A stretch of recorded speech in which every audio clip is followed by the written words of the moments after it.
வயநாடு இடைத்தேர்தலில் முடிவு அறிவிக்கப்பட்டிருக்கு.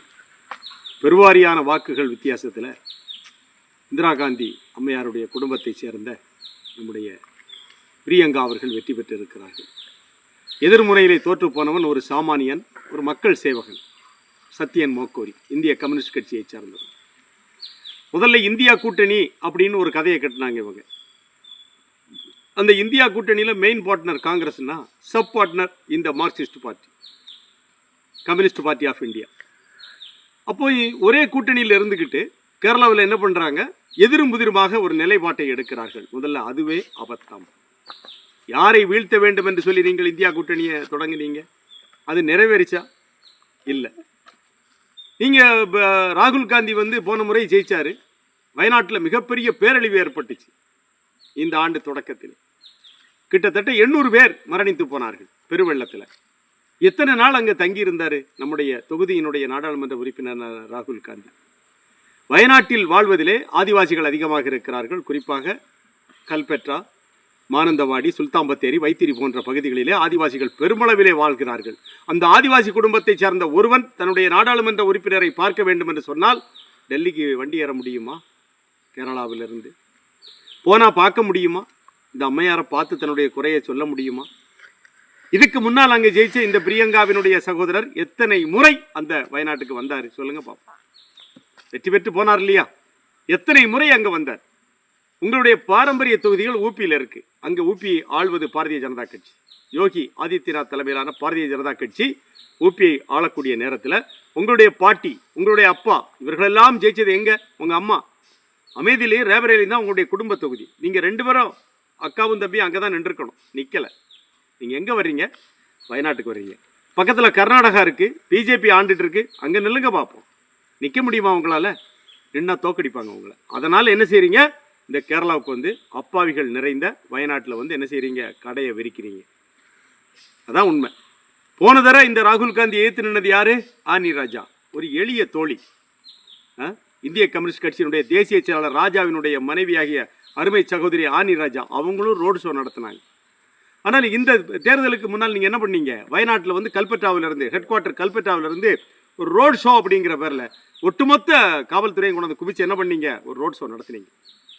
ஆனால் எளியவனான இடதுசாரி ஜனநாயக முன்னணியைச் சேர்ந்த மரியாதைக்குரிய தோழர் சத்யன் மோக்கோரியும் அங்கே ஒரு ரோட் ஷோ நடத்தினார், தன்னுடைய தகுதியை மையமாக வைத்து. அவர் வீடு வீடாக போய் ஓட்டு கேட்டார். நீங்கள் ரோட்டில் போகிற வாராள்கிட்ட தான் நீங்கள் ஓட்டு கேட்டீங்க. வயநாட்டில் 7 தொகுதிகளை கொண்ட இந்த வயநாட்டில் இந்த கல்பெட்ரா, மானந்தவாடி, வைத்திரி, சுல்தான் பத்தேரி பகுதிகளில் பெருமளவு ஆதிவாசிகள் எல்லாம் உங்களுக்கு யார் என்று தெரியாது. பெரிய பிரளயம் நடந்த சூரல்மலை, முண்டகை போன்ற பகுதிகளிலே தோழன் சத்யன் மோக்கோரி வீடு வீடாக சென்றான். நீங்கள் போனீங்களா? போகலை. ரோட் ஷோ மட்டும்தான். இங்கே ஒன்லி என்ன செய்கிறாங்க? அந்த ரோட் ஷோ. யார் வர்றா? சோனியா அம்மையார் வர்றாங்க, ராகுல் காந்தி வர்றாரு, மல்லிகார்ஜுன கார்கே வர்றாரு. ஒட்டுமொத்தமாக காங்கிரஸ் கட்சியில் இருக்கக்கூடிய அகில இந்திய தலைவர்கள் அத்தனை பேரும் யாரை தோக்கடிக்க வந்தீங்க? ஒரு சத்யன் என்று சொல்லக்கூடிய ஒரு எளியவரை தோக்கடிக்க நீங்கள் என்ன பண்ணீங்க? ஒட்டுமொத்த இந்தியாவில் இருக்கக்கூடிய அனைத்து காங்கிரஸ் கட்சிக்காரர்களும் இங்கே வயநாடு வந்தீங்க. அதான் உண்மை. 7 சட்டமன்ற தொகுதிகளை கொண்ட வயநாட்டில் இந்த பக்கம் வாங்க. இது மலையில் இருக்கக்கூடிய பகுதியை விட்டுருங்க. கல்பெட்ரா, மானந்தவாடி, சுல்தான் பத்தேரியை விட்டுருங்க. இங்கே கீழே நிலம்பூரில் அன்வருடைய ஆதிக்கம் கொடிகட்டி பறக்கு. ஒரு சுயேட்சை எம்எல்ஏ, மறந்துடாதீங்க. அகில இந்திய அளவில் படையை திரட்டி நீங்கள் என்ன செய்கிறீங்க? ஒரு சுயேட்சை 2வது முறையாக ஜெயிச்சிருக்கிறார் அன்வர் நிலம்பூரில். முஸ்லீம் லீக்கு கிடையாது, காங்கிரஸ் கிடையாது, கம்யூனிஸ்ட் கிடையாது. ஒரு சுயேட்சையாக வெற்றி பெற்ற தோழன் நிலம்பூரில் அன்வர் அண்ணன் இருக்கிறார்.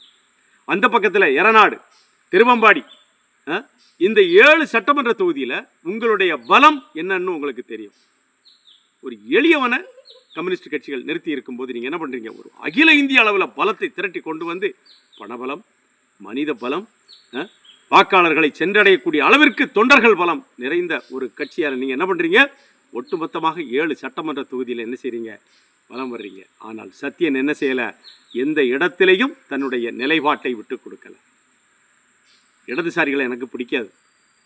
ஆனால் கடந்த நாடாளுமன்ற தேர்தலிலே திருவனந்தபுரத்தில் போட்டியிட்டார் பாருங்க, இந்திய கம்யூனிஸ்ட் கட்சியினுடைய சார்பாக. அவர் அந்த பக்கத்தில் நம்முடைய சத்யன் மோக்கோரி போன்றவர்கள் எல்லாம் தவிர்க்க முடியாத ஆளுமைகள். அவர்களை நாம் தவிர்த்து விட்டு கேரள அரசியலை பேச முடியாது. அதான் உண்மை. ஈ.கே. நாயனாருக்கு பிறகு கேரள அரசியலிலே வந்து கம்யூனிஸ்டுகள் செல்வாக்கு இழந்தால் கூட தனிப்பட்ட செல்வாக்கு, நாயனார் இருக்கிற வரைக்கும் ஒரு தனிப்பட்ட செல்வாக்கு இருக்கும். இப்போ நாயனார் வர்றாருன்னா நாயனார் ஒரு எளிமையான மனிதர். நம்பூதிரி பாட்டில் ஆரம்பிக்குது அந்த கதை. நம்பூதிரி பாட்டு வந்தா ஒரு கோடி சொத்தை கட்சிக்கு எழுதி கொடுத்த மனுஷங்கிற அந்த எளிமை அவரிடத்திலே இருக்கும்.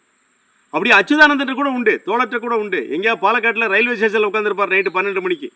எங்களுக்கு அவரை பிடிக்காது, ஆனாலும் கூட அவர் என்ன செய்வார், 12 மணிக்கு ரயில்வே ஸ்டேஷனில் ட்ரெயினு காத்துட்டு இருப்பார். அச்சுதானந்தன் கேரளாவை ஒரு 5 ஆண்டுகள் ஆட்சி செய்த முதலமைச்சர். ஆனால் இங்கே என்ன பண்ணுறீங்க, ஒரு மோக்கூர் சத்தியன் மோக்கூர் சொல்லக்கூடிய ஒரு சாமானியனை எதிர்கொள்வதற்காக ஒட்டுமொத்தமாக அகில இந்திய காங்கிரஸ் கட்சியினுடைய இந்த காரிய கமிட்டியே வயநாட்டுக்கு வந்துச்சு, வெற்றி பெற்றாச்சு. இது பெருமையா? எதிர்கொள்ள வேண்டியது நீங்கள் யாரை? உங்களுடைய பலத்தை நீங்கள் நிரூபிக்க வேண்டும் என்று சொன்னால் ஒன்று மராட்டியத்தில் நின்றுக்கணும், இல்லைனா உத்தரப்பிரதேசத்தில் இருக்கணும், அப்படி இல்லைனா கர்நாடகத்தில் நின்றுக்கணும். அங்கே நின்றுதா தான் உங்களுடைய பலம். இதை கொண்டாட முடியும். நீங்கள் இந்த வெற்றி கொண்டாடுவதற்கான வெற்றி அல்ல, அதான் உண்மை. அதான் உண்மை. அதனால் இந்த வெற்றியை வைத்துக்கொண்டு வயநாட்டில் நாங்கள் பெரிய வீழ்த்தி விட்டோம் அப்படின்னெல்லாம் நீங்கள் தயவுசெய்து சொல்லாதீங்க. அது வெட்கக்கேடான, அது ஜனநாயக படுகொலை. அதை நீங்கள் செய்யாதீங்க. காங்கிரஸ் கட்சி, காங்கிரஸாக இருந்தாலும் பிஜேபியாக இருந்தாலும் கம்யூனிஸ்டாக இருந்தாலும் இந்த வேலையை செய்யாதீங்க. உங்களுடைய தத்துவ ரீதியாக நீங்கள் எதிர்கொள்ள வேண்டியது இன்றைக்கு இருக்கக்கூடிய நிலைமையில் நீங்கள் பாரதிய ஜனதா கட்சியை தான் நீங்கள் எதிர்கொண்டிருக்க வேண்டும். ஆனால் நீங்கள் யாரை எதிர்கொள்கிறீங்க? அப்பாவிகளை எதிர்கொள்கிறீர்கள். இதில் என்ன பெருமை வேண்டி கிடக்கு சொல்லுங்கள்? இதில் என்ன பெருமை வேண்டி கிடக்கு? வயநாட்டுக்கு பிரியங்கா காந்தி வேட்புமனு தாக்கல் பண்ணிட்டு டெல்லியில் போய் உட்கார்ந்தா கூட அழகாக ஜெயிச்சிடும். ஏன்னா வேலை செய்கிறதுக்கு ஆள் இருக்குது. எல்லா வகையான பலம், நான் முதல்ல சொன்னது போல எல்லா வகையான பலமும் பொருந்திய பிரியங்கா காந்தி என்ன செய்கிறாரு, ஒரு சாமானியனான சத்தியன் மோக்கூர் ஏற்று களத்தில் நின்று நான் வெற்றி பெற்றாச்சு, லட்சக்கணக்கான வாக்கு வித்தியாசம். மலையாள மனோரமாவில் நாளைக்கு பக்கத்தில் போட்டுருவாங்க, பெரிய வெற்றி, இமாலய வெற்றி. என்ன இமாலய வெற்றி? ஒரு சாமானியனை வீழ்த்துறது இமாலய வெற்றியா?